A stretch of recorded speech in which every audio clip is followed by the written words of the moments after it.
ውጤታማ እንዳትሆን እያደረገህ ያለው ገንዘብ ማጣት አይደለም። የምትፈልገውን ስኬት እንዳታመጣ ወደኋላ እያያዘህ ያለው ወይ ታለንት ስለሌለ፣ ጠንካራ ሰራተኛ ስላልሆንክ፣ ሰዎች ስለማይረዱ ወይም ስለማይረዱ ምናምን አይደለም።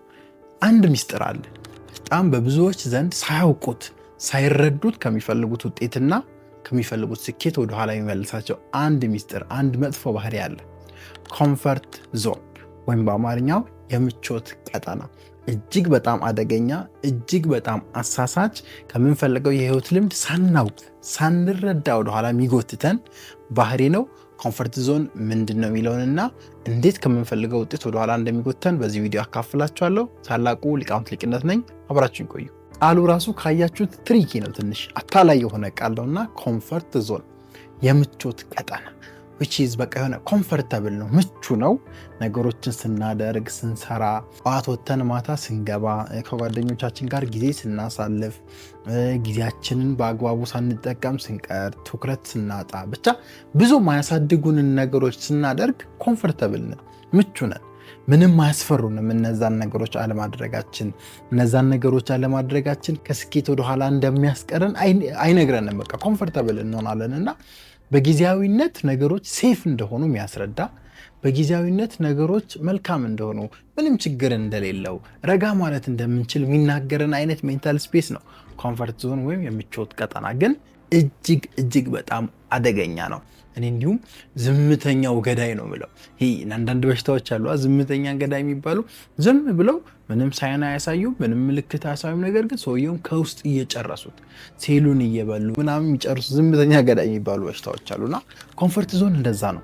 ለውጣችንን እድገታችንን ሳናውቀው ቀስ በቀስ ከስር እየሸረሸረ፣ ከስር እያነሳ፣ ከስር እያጠበበ የማደግ የመለወጥ አቅማችንን የሚገል መጥፎ ባህሪ ነው። ባጭሩ ኮምፈርት ዞንን ዲፋይን ለማድረግ it is a mental space፣ አእምሯዊ ቦታ ነው፣ አእምሯዊ ስፔስ ነው፣ አእምሯዊ ፕሮግራም ነው where everything feels safe፣ ሁሉም ነገር ሴፍ የሆነበት፣ ደህና ነኝ ብለን የምናስብበት፣ everything feels easy፣ አብዛኛው ነገር የምናደርገው ነገር ደግሞ ቀላል እንደሆነ የምናስብበትና እንዲሁም በተጨማሪ everything mentally familiar የሚመስለን ቦታ፣ የተላመድነው፣ ያወቅነው፣ የገባን ሁሉም ነገር የሚመስለን አይነት ሜንታል ስፔስ አእምሯዊ ቦታ፣ አእምሯዊ ፕሮግራም ነው which is very hard to clear።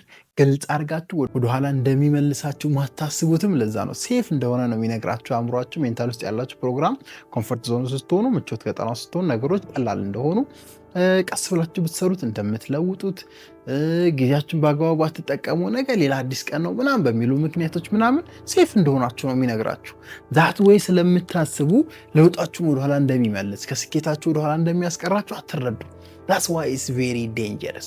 ቤዚካሊ ኮምፈርት ዞንን ለመግለጽ 3 ሁኔታዎችን ልንገራችሁ። የመጀመሪያው ኮምፈርት ዞን ውስጥ ሰዎች ሲሆኑ they avoid risks፣ ሪስክ አይወስዱ፣ ወይም ይሄ ከምቾት ቀጠናችሁ አውጥቶ የሆነ ነገር ደፍራችሁ እንድታደርጉ የሚያስገድዳችሁን አይነት ማንነትና ባህሪ አፕላይ አታደርጉትም፣ አትጠቀሙትም። በቃ በተቻላችሁ አቅም የሆነች ሜንታሊ ፍሬም የተደረገች ነገር አለች፣ ወይም በየቀኑ የምትሰሯት ታስክ አለች፣ በየቀኑ የምትከውኑት ነገር፣ በየቀኑ የምትሄዱበት ቦታ አለ።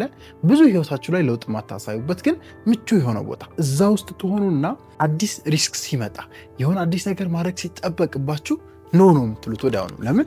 ኮምፈርት ዞን ውስጥ ናቸው። በዛ ነው አንደኛው የሚገለጸው ኮምፈርት ዞን። አቮይድ ታደርጋላችሁ ሪስክ። በተለይ አዲስ ነገር መሞከር አትፈልጉም። በቃ አረ ጎመን በጤና ብላችሁ ቁጭ የምትሉበት ሜንታል ፕሮግራም፣ ቁጭ የምትሉበት ሜንታል ስፔስ ነው ኮምፈርት ዞን ማለት። የመጀመሪያው በዛ ነው የምገልጸው እኔ። ሁለተኛ ላይ ኮምፈርት ዞን ብዙ ጊዜ የሚገለጸው የሆነ ሩቲን አለ፣ የምታደርጉት ሳይክል አለ which is በቃ ለምሳሌ ሰራተኛ ከሆናችሁ ጠዋት ወጥታችሁ ማታ ከስራ ተመልሳችሁ ሌሊት የምታደርጓቸው ብቻ በጣም የተለመዱ ሩቲኖች አሉ። አዲስ ለውጥ ማይታይባቸው፣ አዲስ የባህሪ ለውጥ ማይታይባቸው፣ አዲስ የማንነት ለውጥ ማታመጡ፣ አመለካከታችሁን ማትቀይሩበት ፊክስ የሆነች ሩቲን አለ። በዛች ሩቲን ብቻ ራሳችሁን ገድባችሁ እንድትኖሩ ነው የሚያደርገው ኮምፈርት ዞን which is አዲስ ነገር እንደማያስፈልጋችሁ ኢሜል ሊያሳምናችሁ ይችላል። አዲስ ነገር እንዳትሞክሩ ያደርጋችኋል ያ ሜንታል ፕሮግራሚንግ። ስለዚህ ምቹ ናችሁ፣ ድልድል ብላችሁ በቃ ደህና ነኝ፣ ገቢ በቂ ነው፣ ያለኝ ጓደኝነቴ በቂ ነው፣ ትዳሬ ላይ ያለኝ ሪሌሽንሺፕ ላይ ያለኝ አቋም በቂ ነው፣ አዲስ ነገር ከዚህ በላይ መፈለግ የለብኝም፣ ምንም ከፀሐይ በታ አዲስ ነገር የለም ምናምን በሚል ምክንያት የሆነች ሩቲንን በተደጋጋሚ የምታደርጓትን ሳይክል እየጠበቀ ኮምፎርታብል ሆናችሁ እንዳታድጉ፣ እንዳትለወጡ፣ አዲስ ማንነት፣ አዲስ ባህሪ፣ አዲስ ገንዘብ፣ አዲስ ውጤት እንዳታመጡ እስር አድርጓችሁ የሚይዛችሁ ሜንታል ፕሮግራሚንግ ነው ኮምፈርት ዞን። በዛም ይገለጻል ብዙ ጊዜ። በሶስተኛ ደረጃ ኮምፎርት ዞን ደግሞ የሚገለጸው ራሳችሁን ቻሌንጅ አታደርጉ ወይም ከራሳችሁ ጋር ግብግብ አትፈጥሩ። በቃ ሰላም ናችሁ፣ ምንም ግጭት የለም። በነገራችን ላይ if you are not fighting with yourself you are not growing። አስተማሪ ብዙ ጊዜ ይለኝ አእምሯችሁ ጥያቄ እየፈጠረ ካልሆነ የሆነ ነገር መቀየር አለብኝ፣ እንዲህ ለምን ሆንኩ፣ እስካሁን እዚህ ቦታ ለምን ተገኘው ምናምን እያላችሁ ከራሳችሁ ጋር ማትጣሉ ማትጋጩ ከሆነ እጅግ በጣም አደገኛ ነው። ሌላኛው ኮምፎርት ዞን ከምንፈልገው ውጤት የሚመልሰን ኮንፊደንሳችንን ይገለዋል። በነገራችን ላይ ኮንፊደንስ ቢልድ የሚደረገው ከባባድ ነገሮችን በማድረግ በየቀኑ ለአእምሯችን አዳዲስ ነገሮችን በማስተማር ደፍረን በፍርሃት ውስጥ የሆነች ነገርን በማድረግ ነው። ኮምፎርት ዞን ውስጥ ያለ ሰው ደግሞ አዲስ ነገር አይሞክርም፣ ደፍሮ አያደርግም፣ ራሱን ፑሽ አያደርግም። ኮንፊደንሱን በየቀኑ እየገደለ ዴይ ባይ ዴይ እየሸረሸረ ፈሪ ቦቅቧቃ ለለውጥ ምንም ቦታ የሌለው ራሱን ለመለወጥ ማያስብ ብቻ ቦቅቧቃ ሰው አድርጎ ነው የሚያስቀረውና ኮንፊደንሳችንን ኮምፎርት ዞን ስለሚገለው በዛ ምክንያት አናድግም፣ አንለወጥም።